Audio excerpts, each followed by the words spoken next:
Welcome to your Daily Revolution podcast. Today's topic, get in the car, stay on the road. Sit back, relax, and enjoy the show. My name is Setema, Gali, the founder and creator of the Prosperity Revolution, a global movement that helps you to get out of scarcity and into prosperity every single day. A movement where people have value, things do not, where money is a result of helping people, where you're rewarded for creating value for others, and where prosperity is not the result of luck, but a predictable steps and formulas, and where happiness is the ultimate goal. Man, oh man, it has been a minute, and I want to say thank you for being patient as I have made a transition from the West Coast to the Gulf Coast, down in Destin, Florida with my family. It's been a couple months since I've been with the podcast, so thank you for listening. Thank you for being with me. A lot of you have reached out, and I love that you listen and reach out and say, hey, when's the next podcast coming? So grateful to be with you guys today. It has been a ride and a whirlwind, and let's just jump right in. Listen, if this is your first time listening to a podcast, share this forward. If it makes a difference for you, tweet it, leave me a comment over in iTunes. I'd appreciate that greatly. I sure love what we do inside of the podcast and what we do inside of our groups. Circle of Champions, the producer Huddle, and Immersion. So with that said, let me tell you what's been going on, right? We moved out of our house in SoCal. Oh, I miss Southern California. I love my people back in Southern California, our families, our neighborhood families, our church family, our sports families. They were all of our families, right? That's how I look at our people. And we moved out of our home of 6 years, and we stayed 30 days in another home. Right, so we're living out of suitcases. And then the month of June, we went to Utah. And in those 4.5 weeks of June in Utah, I took 2 trips to California and a trip to Missouri. And then we finally got here to Florida, stayed a few days in a hotel. Then we finally moved into our home. And lo and behold, for the last 4, almost 5 weeks in our home, we have contractors in and out of the house all day. We got paint. We got carpet, we got things covered in plastic, we got new furniture, we got old furniture, we got new couches, we're getting rid of couches. It is a vacation home that we are living in. So it's right on the beach, and it has been absolutely chaotic, like pure chaos. Now, if you've never had a move like this before, it's one thing to move out of your home that is home. Like that's really what my boys knew. A big part of their lives was Southern California, South Orange County. And then we moved into a neighborhood. There were no friends yet. There were no people. The school hadn't started. And it's been like chaos is like an understatement. Right? 3 boys sleeping on a king-size bed because all the other rooms are flipped upside down. We're stepping over things in the kitchen. We're not even cooking in the kitchen. We didn't even have a microwave. Like it has been just crazy. And through all of the chaos and the storms and the transition, there have been some incredible lessons that I have seen. I'm going to share those with you today on the podcast because it's made such a massive difference for me. So lesson number 1, regardless of the circumstance of the situation, we have the power to choose. I have found myself coaching, building, leading our immersion events, going to church and speaking in different congregations. I have found myself, amidst all the things that I do as a provider and as a man, sometimes complaining. I'm like, oh man. And I just start to complain. And then I catch myself and I say, Setema, is this really who you're going to be right now? Is this really who you're going to be? And that's my question for you, regardless of the circumstance and situation. And if you've never had to make a move, I congratulate you. But if you have, you know what I'm talking about. It is just living out of a suitcase. I don't know where my clothes are. I don't know where half my things are. I'm living with like the same pair of clothes that we go do our laundry at a laundromat right now. Well, we drop it off at the laundromat. We pick it up like a day later. Like that's just how it's been. It's crazy. And yet, regardless of that, what I do know is we are in charge. I am in charge. I can choose to complain, or I can choose to train my mind and reframe how I see life. I can choose to be a victim, or I can choose to be a champion and an agent and a person who just says, hey, I'm going to own my choices and decision. So that's the first lesson. If you take a look at your life right now, regardless of what you're going through right now, regardless of the situation or circumstance, are you in charge or are you giving that away? Lesson number 2, Communicating clearly makes all the difference. Communicating clearly makes all the difference. See, there's 3 boys, high school, middle school, elementary, and there's my beautiful wife. We've got different schedules. We've got rides. We've got sports. We've got auditions for play. And then there's just the date nights. And then there's just the one-on-ones and the family time. And there's my boys crying and worried about fitting in. And are they going to have friends? And so this communication piece, what has been one of the beautiful gifts of this challenging transition, is our family council every night. On average, about 5 nights a week, because there's a couple nights where we get in super late and they're straight to shower, hugs and kisses and celebration. But most of our nights consist of celebration time where we share a celebration. We talk about the next day's calendar, and then we share where we are. And we talk and we counsel. And we talk about dealing with some of the things that they're dealing with. One of my sons says, "Man, Dad, it's crazy. Like, the way that some of the boys talk, they talk about just gross things." I'm like, "Well, what do you mean?" He's like, "Well, talk about just weird stuff." And it's just like locker room talk. And my son has such a big heart.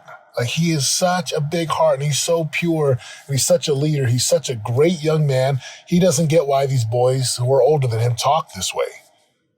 But I get it. I'm like, "Son, some people just have a different set of beliefs. They're not bad.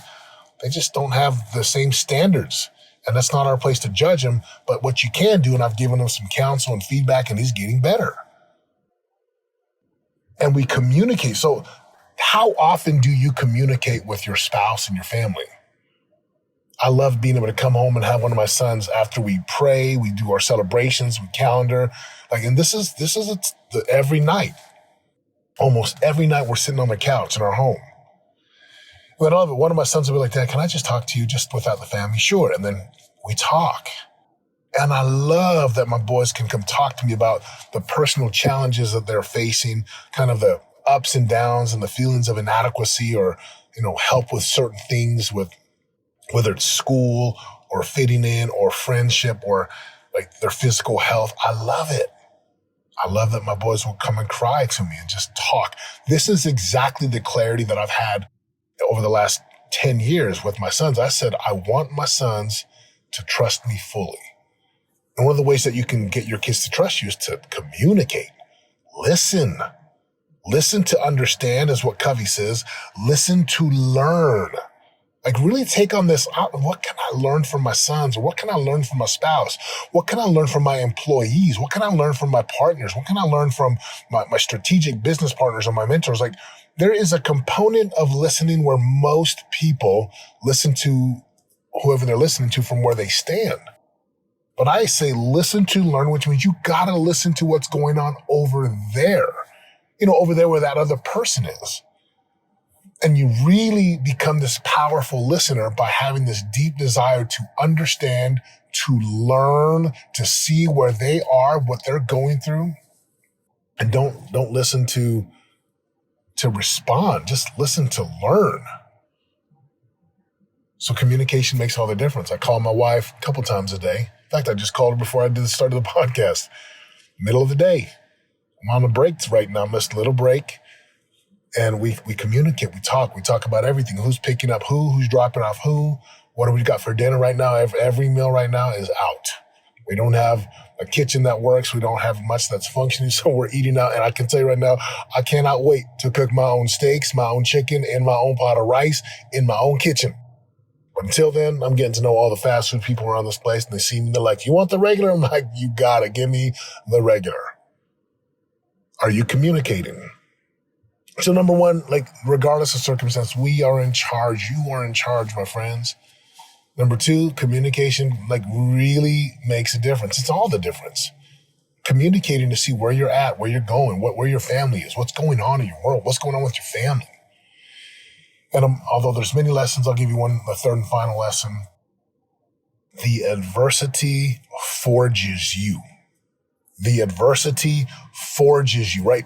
Steel gets forged in the heat and the fire. Diamonds get forged under pressure. My boys have been, it's been a hard transition. It's been a hard transition for me. I don't know if they really understand when I tell them it's hard for daddy.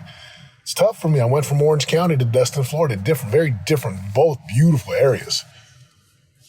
But it's different for me as well. And I keep thinking, God brought us here. There's that old phrase, I love it. It says, if God brought you to it, God will take you through it.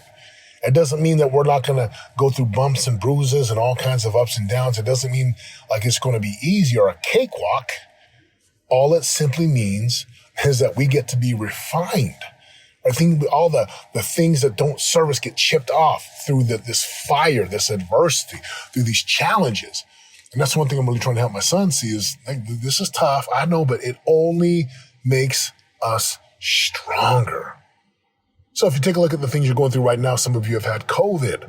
Some of you have had people pass away from COVID. You've lost your job. Maybe it's financial problems. Maybe there's sickness and cancer. Maybe you're going through divorce. And you're just like, dude, I can't do this. I promise you, with all my heart and all my soul, whatever you're going through, if you allow it to be, it will serve you, it will give you, it will build you, it will transform you if you choose to be humble and to find the gifts. After all, going through adversity is about becoming someone different. It's about becoming a greater version of yourself. It's about becoming stronger.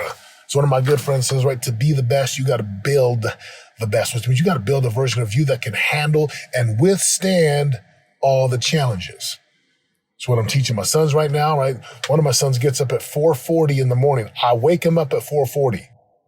Help him get the bagels and cream cheese and eggs. And my wife gets up and we leave our house at 5:10. We drop him off at his uncle's house because his cousin takes him to early morning seminary.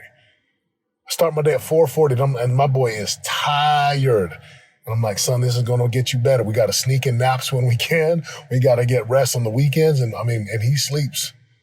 I'm tired too. And yet I'm looking at all these situations, early mornings, late nights, sacrifices, communicating, text messages, phone calls, counseling with the family. I'm looking at everything and I'm like, this is where I'm supposed to be. This is what we've got. Like we are here. So as we transition, I just want to let y'all know my family is blessed. We are grateful. We are happy. Yep, it's challenging, but I wouldn't have it any other way because we only really grow, or our greatest growth, shall I say, comes in the furnaces of affliction, in the challenges of adversity, in the heat of the battle. So there's 3 lessons for you, my friends. I appreciate you listening. I'm back on it. Let's rock and roll. And here we go from Destin, Florida, coming to you from your Daily Revolution podcast. Thanks for listening. I can't wait for the next podcast to come out. Have an amazing day, my friends. Let's go. This is your daily revolution. Live in prosperity, we show you how to do it. There's no luck about it, we got the strategic blueprint. This is your daily revolution. You already know. And if you don't, then check my resume. Turning pressure into possibilities every day. We all can win and live our unique purpose. We change our mindsets and put the work in. This is your daily revolution. Daily revolution. Revolution. Your daily revolution podcast.